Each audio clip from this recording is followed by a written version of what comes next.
Gracias. Entonces, este es el tema que vamos a estar desarrollando. Recordemos que a lo largo del año hemos estado trabajando sobre el movimiento ondulatorio, todo lo relacionado con las ondas. En el primer periodo vimos todo lo que eran generalidades de las ondas. En el segundo periodo trabajamos única y exclusivamente las ondas sonoras, ¿cierto? Nos concentramos en el sonido, en las características del sonido y en el efecto Doppler como uno de los fenómenos más importantes que podemos encontrar a nivel del sonido. En este tercer periodo, entonces nos vamos a enfocar en la luz. Eh, ya no hablaríamos de ondas mecánicas, como en el caso del sonido, que requieren de un medio para poderse propagar, sino de ondas electromagnéticas, como las que vimos en el espectro, justamente en el espectro electromagnético. El tema de la luz lo vamos a desarrollar en tres ejes articuladores o tres subtemas. El primero de ellos es acerca del comportamiento de la luz. ¿De qué manera se comporta la luz? Uno diría, bueno, ¿cómo así qué comportamiento de la luz? Pues es que la luz no se define únicamente como ondas. Entonces vamos a mirar, dependiendo de desde qué teoría esté mirando la luz, pues voy a poder explicar los diferentes fenómenos que ella presenta. En segundo lugar, vamos a hablar de los fenómenos ópticos. Entonces, cuando hablamos de reflexión de la luz, de refracción de la luz, de la interferencia en las ondas luminosas, todos los fenómenos ópticos, pero enfocados únicas y exclusivamente a la luz. Y por último, vamos a hablar de las características de los espejos. Resulta que ese es un fenómeno de la luz que es justamente la reflexión. Pero ¿por qué tenemos diferentes tipos de espejos? Porque hay espejos que son planos, porque hay espejos que son cóncavos, porque hay espejos que son convexos. Tenemos por otro lado también las lentes, ¿cierto? Los lentes que utilizamos, bueno, puede ser para las gafas o para otro tipo de dispositivos. Entonces, ¿qué es lo que sucede y qué nos permiten ellos con respecto a la luz?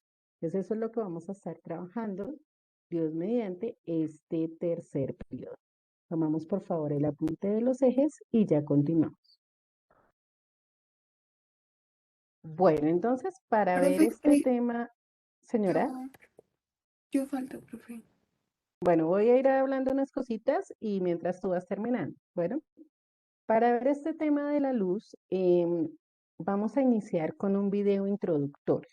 Entonces, en este cortico video nos van a explicar algunas cositas con respecto a cómo se define la luz, a cómo es que nosotros vemos, cómo se compara la visión que tenemos nosotros con la visión de algunos otros seres vivos. Y vamos a descubrir algunas cositas interesantes a este respecto. Del video no vamos a copiar nada porque va a ser solamente informativo, ¿sí? Solamente es para que tengamos una idea. Y luego sí ya vamos a empezar a desarrollar nuestro tema como tal. Entonces la idea solamente es poner mucha atención y al final del video pues vamos a mirar si hay alguna pregunta o si hay algún dato interesante que les haya llamado la atención. La atención. ¿Listo, Ángela?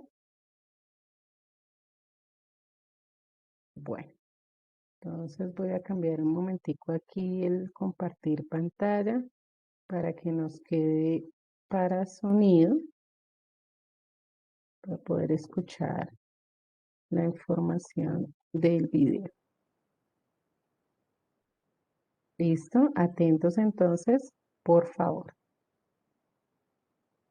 Este video es presentado por Objetos y Figuras, la aplicación interactiva para que los papás y profesores de preescolar ayuden a que los niños más pequeños conozcan las matemáticas. Gracias a la luz podemos ver el mundo a nuestro alrededor, imágenes cotidianas como una flor o las montañas, pero también cosas pequeñas como bacterias u objetos muy lejanos como las estrellas y galaxias, todo en variados colores. Pero, ¿qué es la luz? ¿Y por qué vemos colores? La luz es radiación electromagnética. Cuando dentro de un átomo un electrón pasa de un nivel de energía alto a uno menor, emite un paquete de energía al que llamamos fotón. Foto significa luz en griego, de ahí vienen palabras como fotografía y fotosíntesis. El fotón sale disparado a casi 300.000 kilómetros por segundo y crea un campo eléctrico y magnético que se mueve formando ondas. Los fotones que llevan mucha energía lo hacen en frecuencias altas, como los rayos gamma, con longitudes de onda que miden menos que un átomo. Los fotones que llevan menos energía tienen longitudes de onda de varios metros o hasta kilómetros, como las ondas de radio. A toda esta variedad de longitudes de onda se le llama espectro electromagnético, y sucede que los ojos humanos evolucionaron para ver una pequeña parte de él, desde el violeta hasta el rojo. ¿Y cómo podemos ver? Como seguramente sabes, la luz blanca está compuesta por radiación de todos los colores. Cuando un objeto recibe luz, según la sustancia de la que esté hecho, absorbe algunas longitudes de onda y refleja otras. Las que refleja son las que vemos como su color. Un objeto verde absorbe todas las longitudes de onda menos las del espectro verde. Un objeto blanco refleja casi todas y uno negro absorbe casi todas. Cuando esa luz llega al ojo a través de la pupila, forma una imagen invertida en la retina. ¿Por qué se invierte? Porque la luz solo puede viajar en línea recta. Así que si un rayo de luz viene de arriba y pasa por esa ventanita, solo puede llegar a la parte de abajo de la retina. Y viceversa. La retina es como un mosaico de células entre las que se encuentran los fotorreceptores, conos y bastones, que son neuronas sensibles a la luz. Los bastones son sensibles a la intensidad, funcionan con poca luz y nos dejan ver en blanco y negro. Los conos son sensibles a los colores. Cuando los fotones llegan a los conos y bastones, se desencadena una reacción química que genera un impulso nervioso que llega hasta el cerebro, donde es interpretado. La mayoría de los seres humanos tenemos 3 clases de conos, cada uno sensible a una longitud de onda o color. Por eso decimos que tenemos visión tricromática. Otros animales, como los perros, solo tienen 2 clases de conos y ven el mundo un poco diferente, con menos rojos. En cambio, las abejas pueden ver colores como el ultravioleta. Y mientras nosotros tenemos 3 tipos de fotorreceptores, la langosta mantis tiene 12. ¿Quién sabe cómo verá el mundo? Seguramente te has preguntado, ¿los colores que una persona percibe son iguales a los que percibo yo? Bueno, pues como nuestro sistema ocular y neurológico es prácticamente el mismo, casi seguro que sí. Eso si no padeces daltonismo, pero tu experiencia es subjetiva y personal, y determinada por la cultura, así que no lo podemos saber con certeza. Por ejemplo, los Berinmo de Papua Nueva Guinea no distinguen el rosa como un color. Curiosamente. ¿Ya te suscribiste a Curiosamente para que...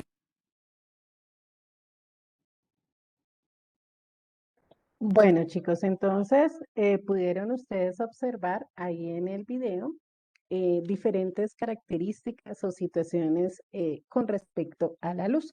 ¿Quién me menciona alguna que le haya llamado la atención?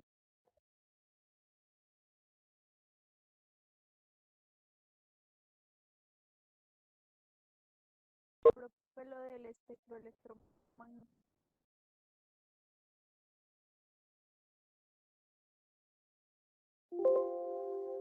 Profe, para mí es la ultravioleta. Bueno, por aquí creo que mencionaron primero el espectro electromagnético, es que se escuchó muy bajito. El espectro electromagnético es todas las ondas, ¿sí? Todas las longitudes de onda que puede tener las ondas electromagnéticas. Y sí, efectivamente, fíjense que nosotros solamente tenemos un espacio muy chiquito, que es el que corresponde a la luz visible. Es lo único que nosotros podemos ver. Pero está el ultravioleta, como lo mencionó Luisa, está el infrarrojo, que también es otra parte del espectro. Entonces nosotros solamente tenemos una parte muy pequeña, que es la franja de la luz visible, ¿sí? Esa es la que nosotros podemos observar. Muy bien, bueno, por aquí me escribe Esteban también bueno, los daltónicos ven como los perros dicromáticos. Bueno, la imagen que nos mostraron es similar, ¿sí? Pero sí, la persona que sufre de daltonismo no puede ver la misma escala de colores, como en el caso que nosotros mencionamos, que tenemos tres tipos de bastones que son los que nos dan como la percepción de la luz. En el caso de los perritos, ellos solamente tienen dos tipos de bastones, que son las células, las neuronas que nos permiten percibir la luz. Entonces sí es muy probable que haya una diferencia entre la cantidad de células y las personas que sufren de daltonismo tampoco pueden percibir los colores de la misma manera. Entonces, sobre todo los colores cálidos, que son los que tienen esa tendencia a ser más rojos, ¿no? Más hacia el rojo. Bueno, por aquí me hacen otra pregunta. Eh, ya hablamos de la diferencia entre, sí, son los conos y los bastones, discúlpame, los bastones y los conos, ambos son células neuronales, solamente que tienen diferente función, ya se las digo. Bueno, Camila me dice que porque siempre tiene que ir en línea recta lo de la luz. Eso es parte de las teorías que explican el comportamiento de la luz. ¿Se acuerdan que yo les decía qué es eso de cómo se comporta la luz? Es precisamente eso. Una de las teorías de la luz nos enseña o nos muestra que la luz siempre viaja en línea recta, a diferencia de otros tipos de ondas. La luz siempre va en línea recta, siempre en línea recta.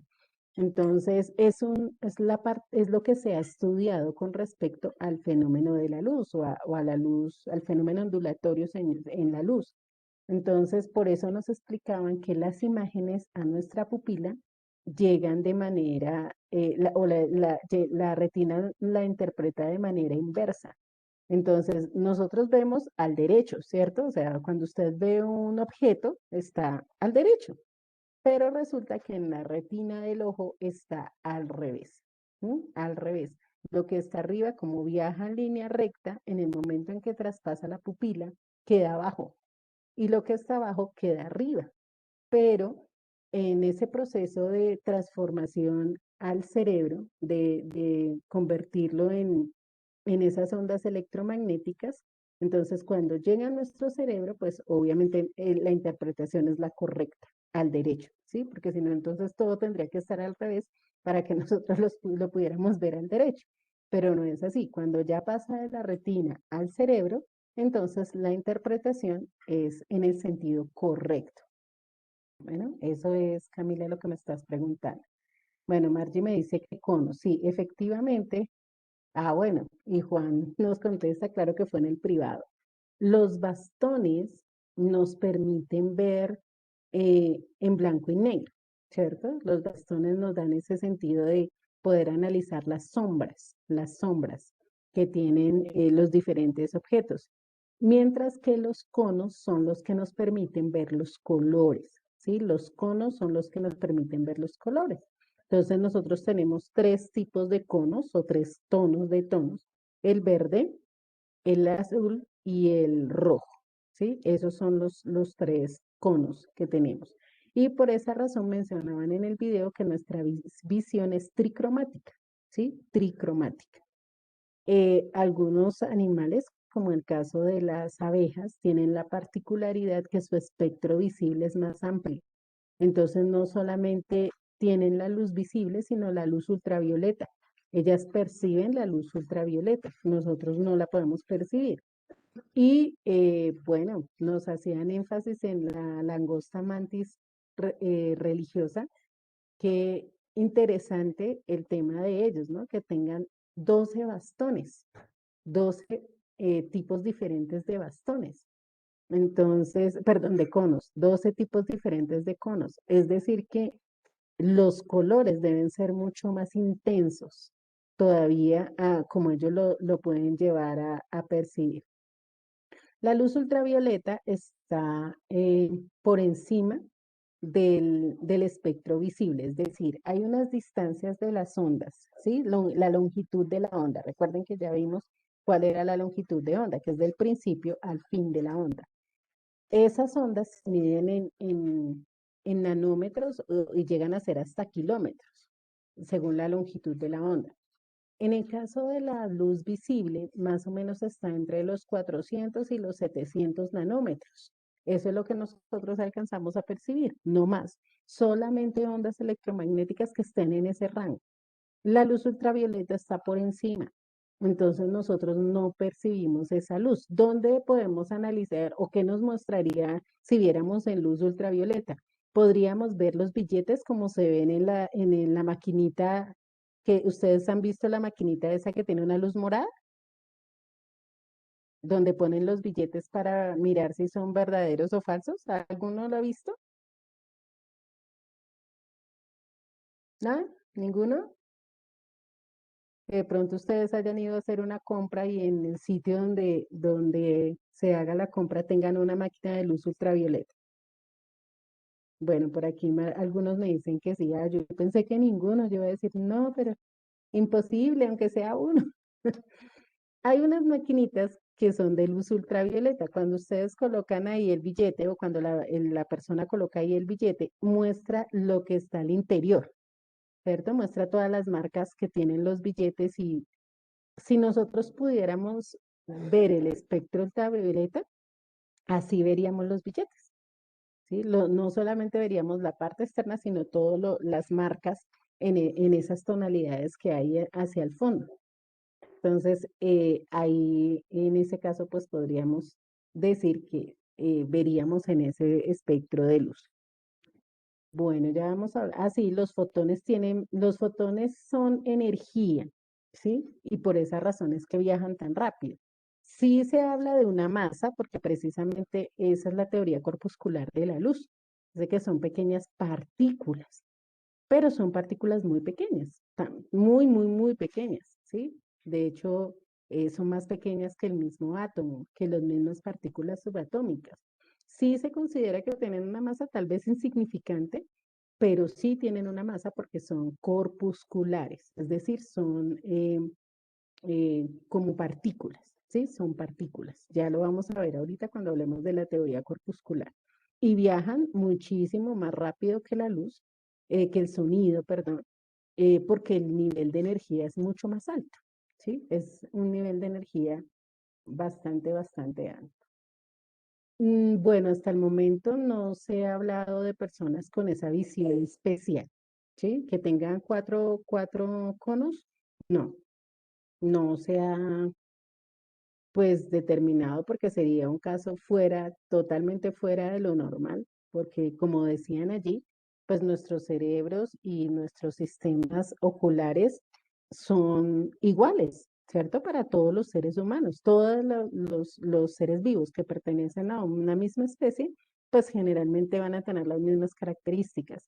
Sin embargo, nos mostraban en el video que es algo subjetivo, todo el tema de colores y esto porque puede haber alguna diferencia en cuanto a la forma como lleguen al cerebro o al desarrollo como tal. Es más a nivel neuronal, más a nivel del cerebro que en sí en la parte física del ojo. O sea, los bastones van a ser los mismos, ¿sí?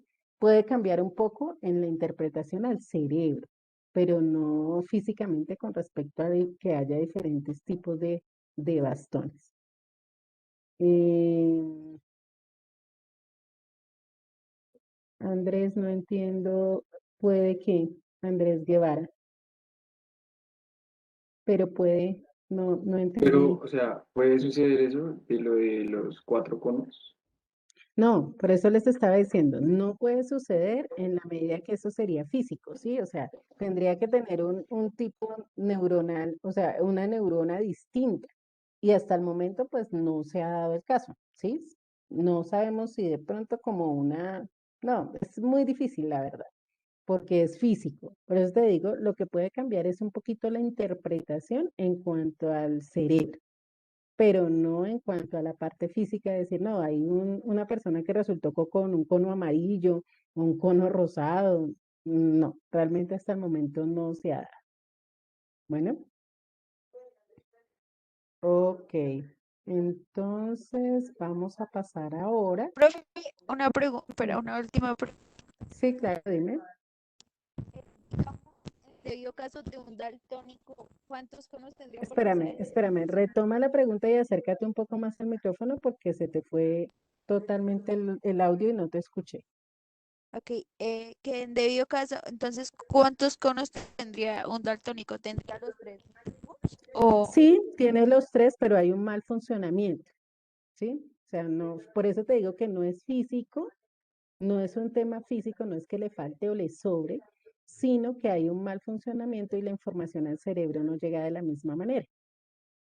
¿Sí? Es como, por ejemplo, tú puedes tener todas las neuronas que tu organismo necesite, pero si hay alguna afectación en alguna de las neuronas, entonces puede suceder que haya un retraso en el aprendizaje, puede suceder, pero no es porque no tengas las neuronas, sino porque hay un mal funcionamiento.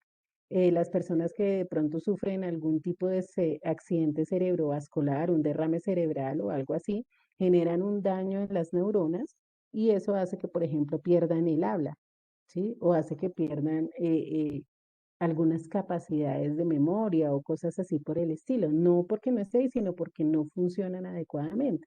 Asimismo pasa con las personas daltónicas. Están los bastones porque físicamente el organismo tiene todo lo mismo, ¿sí? Pero hay un mal funcionamiento en esos bastones y se genera una información errada al cerebro, ¿sí? Entonces, un cambio ahí con respecto a los colores, ¿ok? Bueno, vamos a pasar a definir la luz. Entonces, ¿qué viene siendo la luz? La luz es una energía electromagnética, ¿cierto? Una onda electromagnética desde el punto de vista de la teoría ondulatoria, ya ahorita hablamos de la teoría corpuscular, que puede ser percibida sin ningún problema por el ojo humano. Entonces, estamos hablando solamente de la luz visible, ¿sí? Solamente de la luz visible. Es la luz que nosotros percibimos. Si tuviéramos todo el espectro electromagnético, pues sería genial porque no tendríamos necesidad de rayos X y podríamos ver la conformación de los huesos, podríamos ver muchas cosas si tuviéramos acceso a todo el espectro electromagnético, pero como solo es la luz visible, entonces es la que nosotros podemos ver sin ningún tipo de problema. Y la ciencia que se encarga de estudiar todo lo relacionado con la luz desde la física se llama óptica, ¿sí? Así como los almacenes donde hacen las gafas, se llama óptica, ¿sí? Y allí entonces estudian las formas de producirse la luz, cómo podemos controlar la luz, ¿cierto? En el sentido de hacer, bueno, a partir de la óptica se hacen muchas cosas, entonces los diferentes tipos de lentes para focalizar eh, ciertos objetos a distancia o a menor distancia, todo lo que tiene que ver con los espejos, entonces los espejos planos, los espejos cóncavos, los espejos convexos, la polarización de la luz para generar eh, los carros, los vidrios polarizados, todo ese tipo de cosas son aplicaciones de la luz y están relacionadas con la óptica. ¿Sí? Esa es la ciencia que nos permite o la disciplina que nos permite hacer todo el estudio con respecto a las cosas de la luz. Entonces, tiene que ver mucho con diferentes aspectos cuando hacen una grabación de televisión. Entonces, cómo enfocar las cámaras para que haya más luz, para que haya menos luz, para abrir el plano, para cerrar los planos. Todo eso es estudio de la óptica. Y todo eso tiene que ver con la física de la luz. Entonces, tomamos por favor el apunte de la definición y ya eh, continuamos. Bueno, me hacen aquí una pregunta con respecto a las personas ciegas. Vuelvo y repito, no es que no estén, lo que sucede es que no funcionan, pierden su función, ¿sí? Entonces, recuerden que las neuronas, como todas las células, mueren, ¿sí? Y las neuronas son las células que no se reproducen. ¿Sí? Por ejemplo, si tú sales al sol, te expones al sol y te quemas mucho la piel, pues luego escarapelas, ¿eso es qué es? Son células muertas, ¿cierto? Las células se quemaron, tuvieron un exceso de temperatura y se quemaron, se murieron se eliminan y salen nuevas células en la piel. Pero con las neuronas no pasa eso. Si hay un daño a nivel neuronal, la neurona se muere, pero no se regenera, no se reproduce, no se genera otra célula igual. Entonces, si los bastones y los conos son células neuronales, tienen un daño, un déficit, ¿sí? No funcionan, pues no las podemos volver a recuperar. Entonces, no es que no existan, una persona ciega no es que hay, no hay bastones ni hay conos, no, simplemente no funcionan adecuadamente.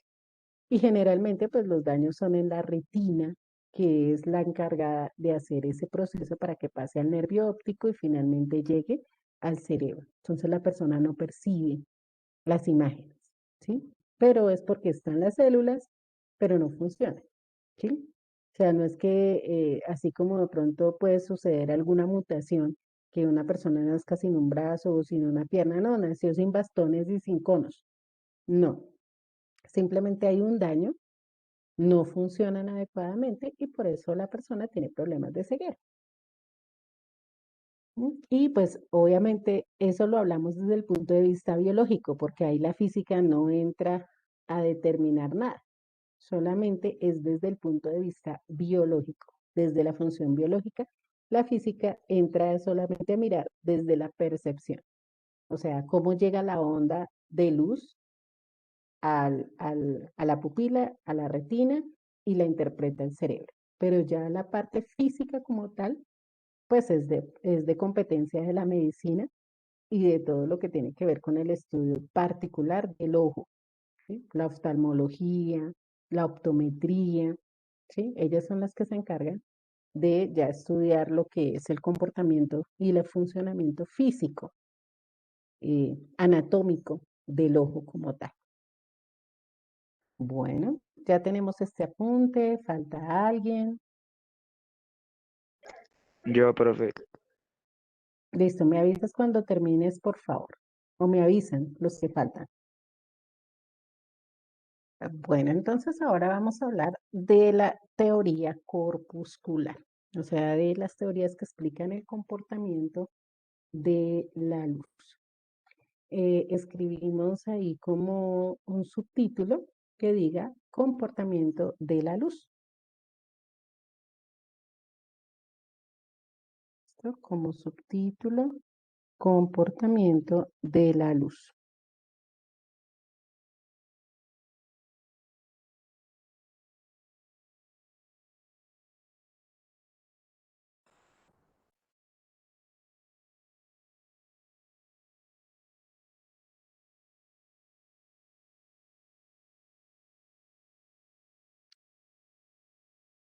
Y escribimos lo siguiente. ¿Ya escribimos comportamiento de la luz?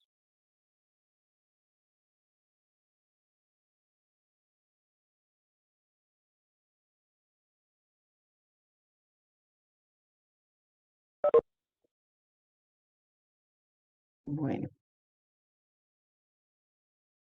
para explicar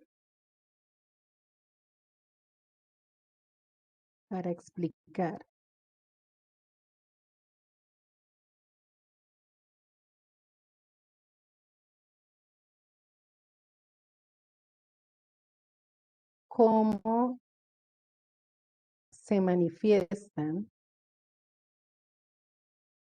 para explicar cómo se manifiestan los fenómenos ópticos,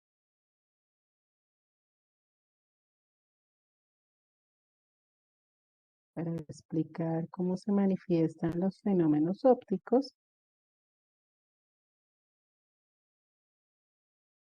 se han establecido dos teorías. Se han establecido dos teorías.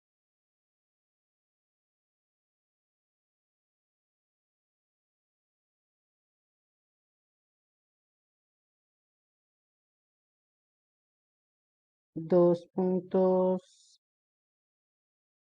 aparte, como subtítulo primero, teoría corpuscular. Teoría corpuscular.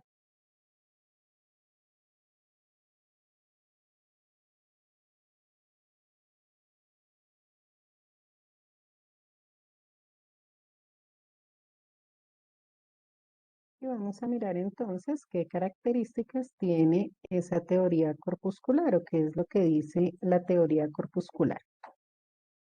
Bueno, esta teoría fue enunciada por Isaac Newton, ¿cierto? Fue el primero en establecer algún tipo de estudio que tuviera que ver con el comportamiento de la luz. Entonces, esta teoría corpuscular nos dice que la luz está formada por partículas materiales, ¿cierto? Es decir, tangibles, que se llaman corpúsculos. Esas partículas materiales son lo que nos explicaban en el video como los fotones de luz, pequeños paquetes energéticos. Y esos pequeños paquetes energéticos son lanzados a gran velocidad por todos los cuerpos que emiten luz. Esta fue una parte de la teoría que estudió Niels Bohr. Bohr fue uno de los que propuso uno de los modelos atómicos más importantes y el modelo atómico fue enfocado justamente en eso, en el hecho de que la materia, los modelos anteriores, el modelo de Thomson, el modelo de Dalton, el modelo de Rutherford, no podían explicar por qué la materia producía luz. Y Niels Bohr es el que establece cómo es que la materia produce luz y no lo explicaban en el video. Entonces nos decían que los electrones saltan de unos niveles a otros. Cuando un electrón adquiere mucha energía, salta de un nivel de menor energía a un nivel de mayor energía. Pero cuando salta de uno de mayor energía a uno de menor, tiene que liberar energía. Y esa energía que libera, la libera en forma de luz. Esa fue la forma como Niels Bohr explicó que la materia producía luz. Entonces, a partir de la emisión que hacían los electrones cuando saltaban de un nivel de mayor energía a un nivel de menor energía. Y Newton entonces estableció que esos pequeños paquetes energéticos que son lanzados cuando se emite esa energía, pues se llaman fotones, ¿cierto? Y son, como les digo, partículas materiales, ¿sí? Pequeñas partículas materiales. A partir de esa teoría corpuscular de Newton, entonces se explican varios fenómenos, entre esos los que nos mencionaba, bueno, y del cual Camila preguntaba, ¿por qué la propagación rectilínea de la luz? Como son paquetes energéticos, como son corpusculares, entonces van en línea recta, siguen una línea, ¿sí? Cuando se movilizan. Entonces, desde ahí se explica ese comportamiento de que la luz se propaga en línea recta. ¿Qué otro fenómeno podemos explicar desde la teoría corpuscular? El hecho de que la luz se refleje. Porque recuerden ustedes que la reflexión implica llegar, chocar contra una superficie y devolverse. Entonces, esos fotones de luz, esas partículas de luz, chocan contra superficies y se devuelven.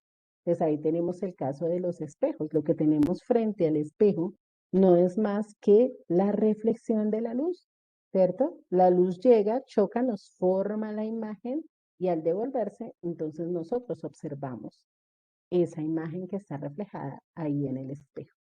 La refracción de la luz. Recuerden ustedes que tal vez vimos allá un ejemplo, claro que esto lo vamos a retomar más detalladamente después cuando recordemos los fenómenos ópticos, que cuando cambiamos de medio, la luz hace que nosotros podamos ver los objetos de una manera diferente. Entonces, que cuando colocamos el lápiz en determinado ángulo en un vaso con agua, el lápiz se ve como si estuviera partido, ¿cierto? O el hecho de que los objetos se vean más grandes cuando están en el agua que cuando están afuera. Entonces, ustedes coloquen una moneda en un vaso con agua y van a ver la moneda más grande, ¿sí? Y esto es debido al fenómeno de refracción. Y ese fenómeno de refracción también se explica a partir de la teoría corpuscular de Newton.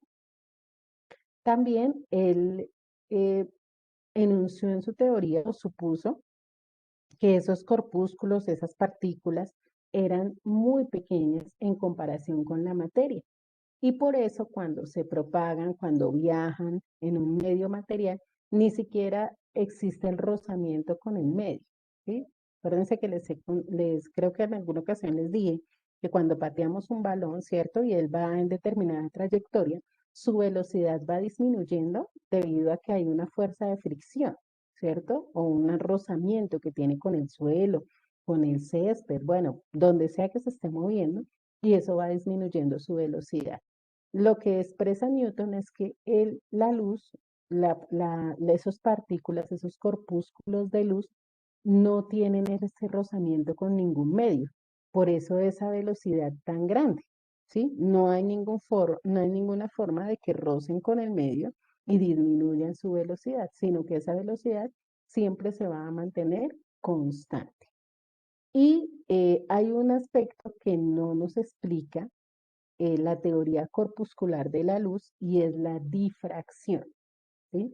La difracción, recuerden que la luz se difracta y es el hecho de que cuando llega a un determinado punto, puede ser una pequeña abertura o algo así, la luz pueda pasar a través de ese pequeño espacio y dispersarse en todo el lugar. Ese es el fenómeno de difracción, que ya lo habíamos visto con el sonido.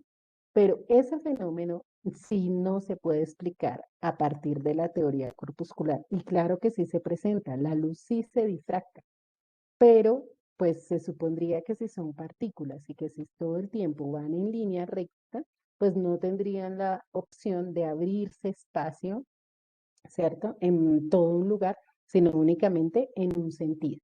Y como sí se presenta esa difracción, pues después lo miraremos desde la otra teoría, que es la teoría ondulatoria. Entonces, la teoría corpuscular nos explica la propagación de la luz en línea recta, la reflexión de la luz y la refracción de la luz, pero no la difracción, ¿sí? No la difracción.